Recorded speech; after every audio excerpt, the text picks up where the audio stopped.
19 मार्च 2025 रात के 12:10 पाकिस्तान टाइम के मुताबिक मैं वीडियो रिकॉर्ड कर रहा हूं। वेडनेसडे शुरू हो चुका है। बुध XAU USD H1 का टाइम फ्रेम ओपन करें। ये सामने के सामने मैंने बाइंग और सेलिंग लेवल्स दिए हुए हैं, लेकिन ये रद्दी की टोकरी हैं। अगर आप पेंसिल और कॉपी अपने पास नहीं रखते और सामने जो जो मैं कहता हूं वो उस पर नोट नहीं करते, क्योंकि ये लेवल्स आपको धोखा भी दे सकते हैं और प्रॉफिट भी दे सकते हैं। जो धोखा होगा वो अब लिखते जाएं। कल न्यूज है FOMC की फेडरल खतरनाक किस्म की गोल्ड ने फैसला करना है और भी कई पेयर्स ने फैसला करना है कि मैंने कहां पे जाना है।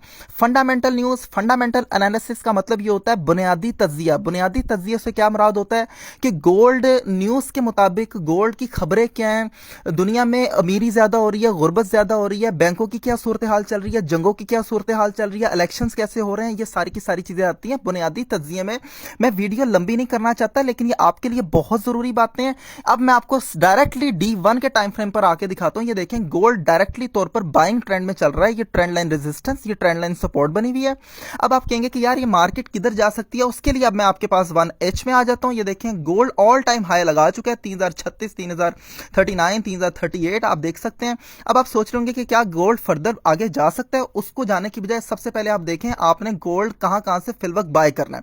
पहली बात तो ये कि जो इंट्राडे वाले हजरात हैं जिन्होंने एक दिन की ट्रेडिंग करनी है, वो प्रॉफिट लेके घर से निकलने वाली करें, बस सिंपल इज दैट। ठीक है, यहां पे गोल्ड आए 3019 पर, कोई M5 पर बुलिश एंगल्फिंग, कोई मॉर्निंग स्टार, कोई ऐसा कैंडलस्टिक पैटर्न जो कि बाय की निशानदेही करे तो देख के बाय ले लें, क्योंकि H1 का टाइम फ्रेम है। आप कंफर्मेशन भी H1 M5 में देखेंगे। अगर H4 का टाइम फ्रेम होगा तो कंफर्मेशन आप M15 M30 में देखेंगे। समझ आ गई? ये भी कॉन्सेप्ट कॉपी पे लिखते जाएं, ये बड़े इंपॉर्टेंट बातें हैं। ये आपको साथ साथ यार सब्सक्राइब भी करते जाएं, रीपोस्ट भी करते जाएं, कमेंट्स भी करते जाएं। मैं आपको सारा बता रहा हूं, बड़ी मजेदार वीडियो होने वाली है आपके लिए।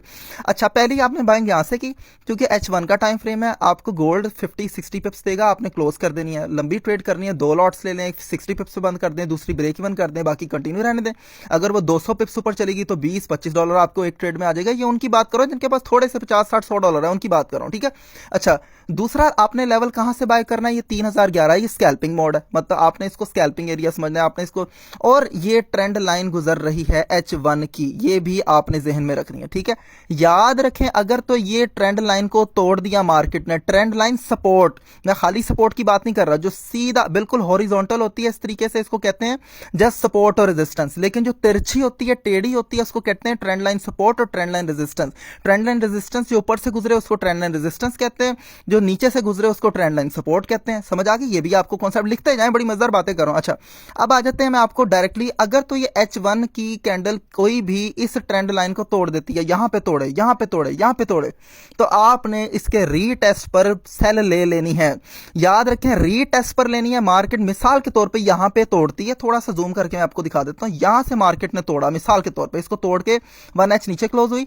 1H नीचे क्लोज होने के बाद मार्केट ऊपर जाए, उसके बाद जब रीटेस्ट करके नीचे आने लगे, तब नीचे आते वक्त आपने ट्रेड लेनी है, क्योंकि मार्केट धोखा करके ऊपर भी जा सकती है, जिसको फेकआउट कहते हैं। एक और कॉन्सेप्ट आपको समझ आ गई होगी, ये भी लिखेंगे ब्रेकआउट फेकआउट कैसे पहचानना है। और मैं देसी तरीके से समझा रहा हूं, सादे तरीके से, मैं कोई कहानियां नहीं आपको डाल रहा, बस आप रीपोस्ट साथ साथ जरूर करते, क्योंकि हमारे free sessions, free signals, free course, free learning, free earning, सब कुछ यार पाकिस्तान में पहली दफा फ्री है। अच्छा, इसके बाद अगर कोई मार्केट तोड़ेगी अपने आप को 2898 और 3001, ये छोटा सा जोन है, यहां से बड़ी जबरदस्त बाइंग बनती है, यहां से आप बाय लें, प्रॉफिट कमाएं। इसको तोड़ता है तो अगला लेवल जो है वो 2987 और 2982 यहां पर मार्केट आ सकती है। और याद रखें कि कल के दिन मार्केट 2950 भी लगा सकती है FOMC में। और मोस्ट प्रोबेबली सारी की सारी दुनिया कल के दिन बाय में बैठी होगी, क्योंकि मार्केट पिछले कई महीनों से बाय बाय जा रही है। तो जब पूरे का पूरा मार्केट जहन बना देती है अगलों का, तो मार्केट वहीं पर क्रैश करती है। अगर नीचे का जहन बनाती है तो ऊपर चली जाती है, ऊपर का जहन बनाती है तो नीचे आ जाती है, डिपेंड करता है।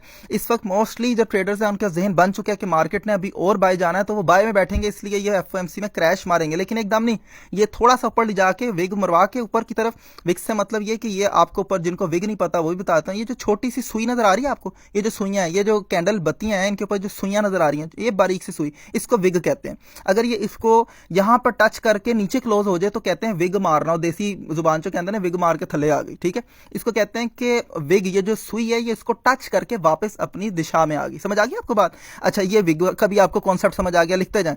तो मार्केट कल जहन में रखें कि शायद 3000 जो है वो 75 लगा के नीचे आ जाए, लेकिन मोस्ट प्रोबेबली ये मेरा एनालिसिस है जो कि गलत भी हो सकता है। तो आपने जहन में रखना है कि कल एफओएमसी क्रैश कर सकती है, और कल अगर नीचे सस्टेन कर गई मार्केट तो मार्केट में एक बहुत बड़ा क्रैश भी आगे आने वाले दिनों में आपको मिल सकता है।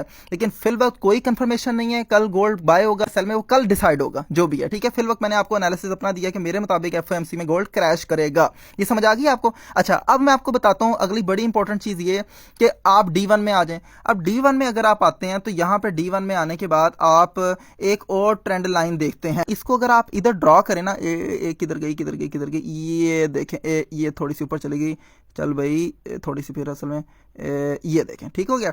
अच्छा, अब आप अगर इसको थोड़ा सा, फिर ये नीचे आ गई यार, ये क्या कर रही है, एक मिनट इसको देखते हैं थोड़ा सा, चल बेटा ऊपर हो जा, 1 2, फिर ये असल में MT5 है ना, मैं आप लोगों को सारा समझा रहा होता हूँ सादगी से।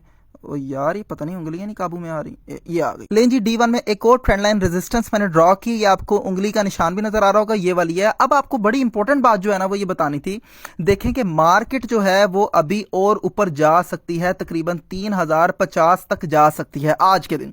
आपने कोशिश करनी है कल के दिन जो है ना वो आपने स्विंग में नहीं बैठना। ये बड़ी मैं बात इंपॉर्टेंट कर रहा हूं, कल फैसला होने दें। आप सुबह सुबह इंट्राडे में प्रॉफिट निकाल के जाने वाली करें, मतलब सुबह आए, अपना दोपहर तक आराम से प्रॉफिट निकालें, सेल में भी निकालें, बाय में भी निकालें, जो जो आपको लेवल्स दिए हैं, और आप घर जाएं। एफओएमसी में तमाशा देखें कि मार्केट क्या करती है। अगर आपने मजा भी लेना है एफओएमसी का तो आप छोटा सा स्टॉप लॉस रख के एक रिस्क ले लें, आपका कोई बात नहीं होता है, इतना भी चलता है। लेकिन आपने जो डिसीजन लेना स्विंग वाला कि मार्केट 3300 तक जाएगी या मार्केट 2700 तक आएगी, वो आपने एफओएमसी के बाद फैसला करना है कि कहां पे बैठ। ये बड़ा एंड पे मैंने इंपॉर्टेंट पॉइंट बताना था आपको, ठीक है। तो अभी मार्केट जो है वो डिसाइडिंग नहीं है, ठीक है, कुछ भी हो सकता है। तो फिल वक्त इंट्राडे में काम करें। अभी आप क्या करें कि अभी 3040 पे चली जाए, 45 पे, 50 पे चली जाए, सेल कर दें, ठीक है। यहां पे सेल कर दें, 3042 का स्टॉप लॉस रख के 50-60 पिप्स आए नीचे से कलेक्ट कर लें। यहां पे 3018 पे आए, बाय करें, छोटा सा स्टॉप लॉस लगा के 60-70 पिप्स हो कलेक्ट करें। 3050 पे जाए, सेल करें स्टॉप लॉस लगा के, और छोटी छोटी कंफर्मेशन देख के M5 पे कोई बेरिश एंगल्फिंग बन रही है, नीचे आती है तो M5 में कोई बुलिश एंगल्फिंग बन रही है, इस तरह करके आप ट्रेड लेते जाएं, ठीक है। ये सिंपलेस्ट वे आपको मैंने बता दिया। आराम से ट्रेड करें, कोई जल्दबाजी की जरूरत नहीं है, ठीक है। इंशाल्लाह ताला अल्लाह ताला आपके हक में जरूर बेहतर करेगा। और मैं आज से वो जो कहता हूं कि मैं ये कहता था, अल्हम्दुलिल्लाह जो बातें हैं वो होती भी पूरी हैं, लेकिन मैं लोगों की तरह नहीं यार कि वो मैंने तो देखो ये कहा था मार्केट से, सारे गवाह हैं, सबको पता है, मैं बस अगली बात करूंगा, पिछली बात नहीं करूंगा। और सारे जानते हैं कि माशाल्लाह किस हद तक हमारे एनालिसिस हैं, और वो हम नवाब वो कहते हैं कि इतनी उर्दू मेरी खास नहीं है, अपनी जय जय नहीं करवानी चाहिए खुद से, ठीक हो गया। बाकी ये कि आप लोग रीपोस्ट जरूर किया करें, शेयर जरूर किया करें, सब्सक्राइब जरूर कर दिया करें, और कमेंट्स में अपनी राय का जरूर इजहार कर दिया करें। थैंक यू, अल्लाह हाफिज़।